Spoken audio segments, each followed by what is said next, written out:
Renungan Harian Katolik, Selasa, 6 Februari 2024. Manis di bibir saja.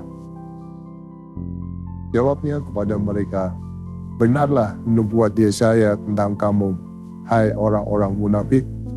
Sebab ada tertulis, bangsa ini memuliakan aku dengan bibirnya, padahal hatinya jauh daripadaku. Markus bab 7 ayat 6. Saudara-saudara, hal yang dilakukan oleh orang-orang Farisi dan ahli Taurat di zaman Yesus sering juga terjadi di masa sekarang ini.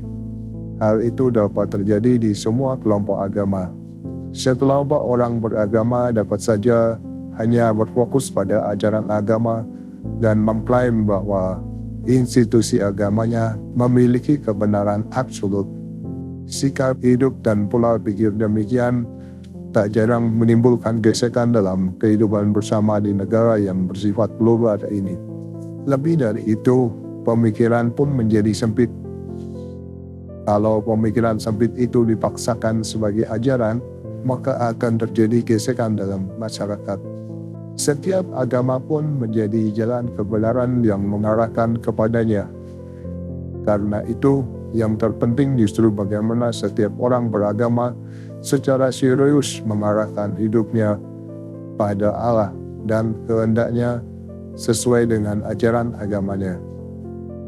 Mengadili pihak lain atau mempersoalkan kebenaran pihak lain justru hanya membuang-buang waktu dan energi yang sebenarnya dapat digunakan untuk lebih memfokuskan diri pada pembaruan diri seturut ajaran Tuhan dalam agama masing-masing. Saudara-saudara, dalam Injil hari ini, sejalan dengan sikap yang legalis dari orang-orang Farisi dan para ahli Taurat yang datang kepada Yesus, mereka memajukan protes atas kebiasaan murid Yesus. Mengapa murid-muridmu tidak hidup menurut adat istiadat nenek moyang kita, tapi makan dengan tangan najis? Yesus menjawab pertanyaan itu dengan pernyataan keras.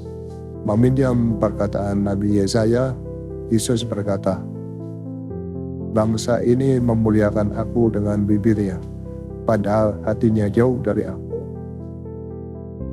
Markus bab 7 ayat 6.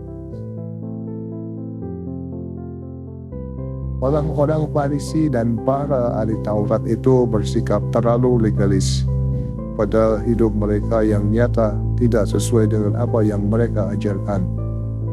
Mereka merasa diri bahwa mereka benar serta taat kepada adat istiadat, tetapi sesungguhnya mereka taat buta tanpa melihat makna, maksud, dan hakikat dari hukum Taurat itu. Oleh karena itu, mereka ditegur oleh Yesus. Mereka mengutamakan perintah manusia tetapi mengabaikan perintah Allah. Yesus menghendaki kita untuk memprioritaskan kehendak atau perintah Allah. Dia mengingatkan kita untuk senantiasa menomorsatukan kehendak Allah di sela-sela rutinitas kita. Sebab Allah adalah sumber hidup yang menguatkan kita dalam menjalani kehidupan yang fana ini. Saudara-saudara, hari ini kita juga mengenang Santo Paulus Miki yang hidup pada tahun 1564 sampai 1597. Santo Paulus Miki dan teman-temannya adalah para martir di Jepang. Ada sebuah perkataan yang meneguhkan dari Santo Paulus Miki ketika ia sedang menderita penyaliban. Seperti Tuhanku, aku akan mati di kayu salib. Seperti dia, tombak akan menembus jantungku, sehingga darahku dan cintaku dapat mengalir di atas tanah dan memudiskannya bagi namanya. Perkataan ini benar-benar dialaminya bersama rekan-rekannya yang lain. Kemartiran mereka merupakan wujud nyata sikap yang mengutamakan prinsip-prinsip hukum dari penguasa yang melarang orang Jepang untuk menganut agama Katolik. Kita kadang-kala merasa diri paling benar, paling baik dan saleh karena sudah menaati aturan agama. Akibatnya, kita mudah menghakimi dan memvonis sesama kita.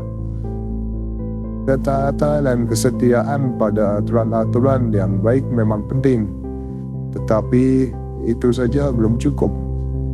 Kita harus melihat makna, isi dan maksud terdalam dari segala aturan dan adat istiadat.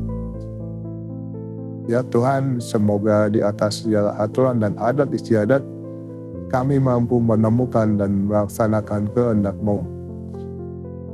Demikian renungan hari ini. Selamat beraktivitas. Semoga semuanya lancar, sukses, dan selamat. Amin.